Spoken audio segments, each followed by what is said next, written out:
Garcia Properties is basically like a snowball that started off with one flake.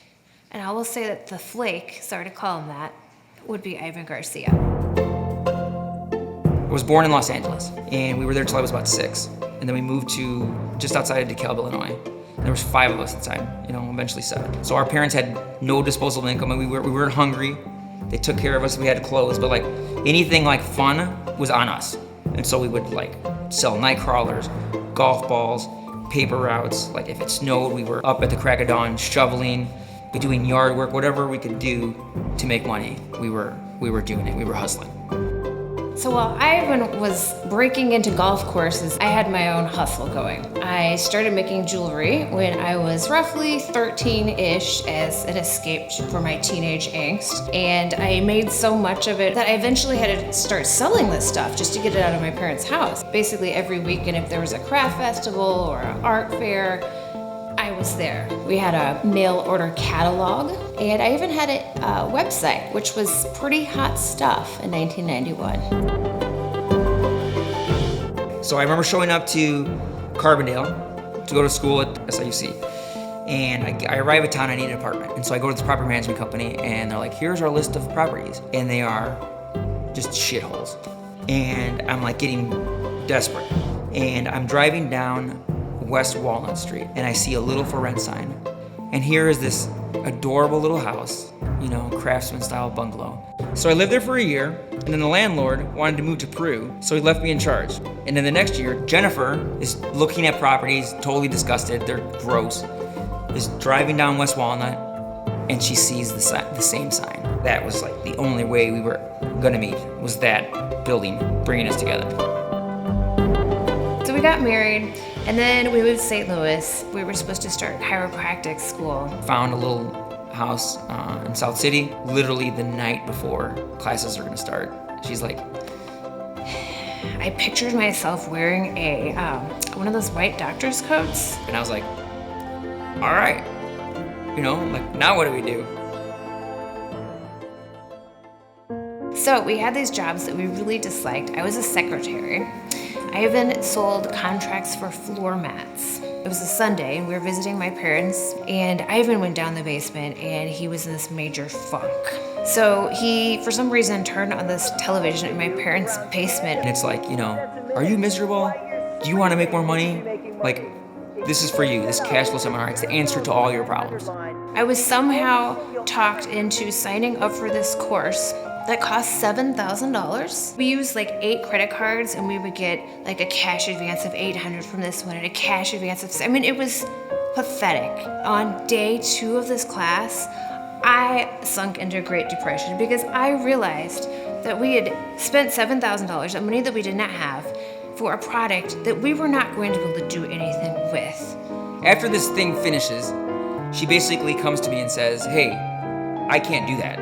Like, we just got screwed, but we have this. This book will teach you the little-known business of buying, selling, and financing mobile homes for big profits and cash flow.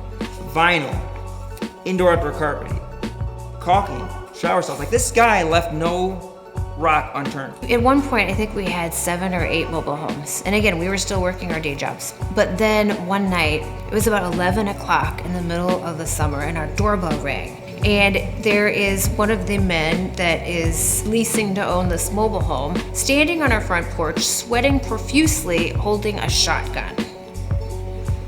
Well, as it turns out, he didn't have his rent, and so he brought his deceased father's shotgun to give to us as payment. I was at this point like 21. It was so depressing, and honestly, it just felt like usury. So we got out of the trailer business. We were driving around on a Sunday, and we stumbled upon an open house. And this agent, a man who was holding the open house, says, I think you should own some real estate, like an investment property. So we called us the next day, and he said, hey, I found a 4-family that I think would be a good deal for you guys. And so we love this building, and everything he said, we're like, sure, that makes a lot of sense. Like, sign us up. And he said, how much do you have for a down payment? I'm like, nothing, none. And so he scratched his head for a bit, and he's like, let me make a few calls.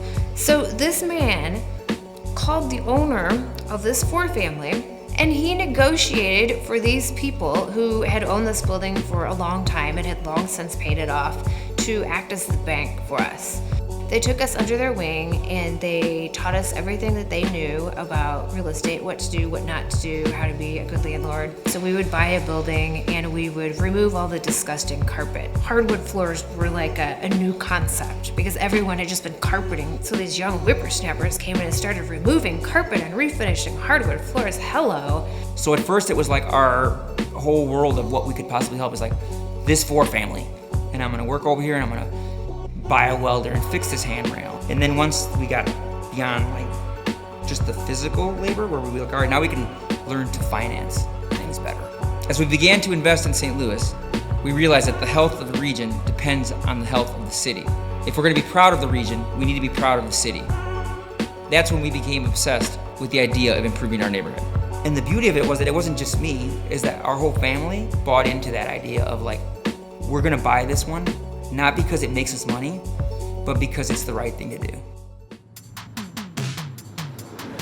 So as soon as we started investing, I, like Lonnie Scruggs, frankly, was like, holy crap, I discovered something that average people without connections or financial savvy or capital can use to like improve their lives. I was telling everyone. So my brother Berto was working up in Chicago in finance, and I knew he wasn't happy. One by one, we suckered every single one of our family members pretty much into quitting their jobs and moving to St. Louis.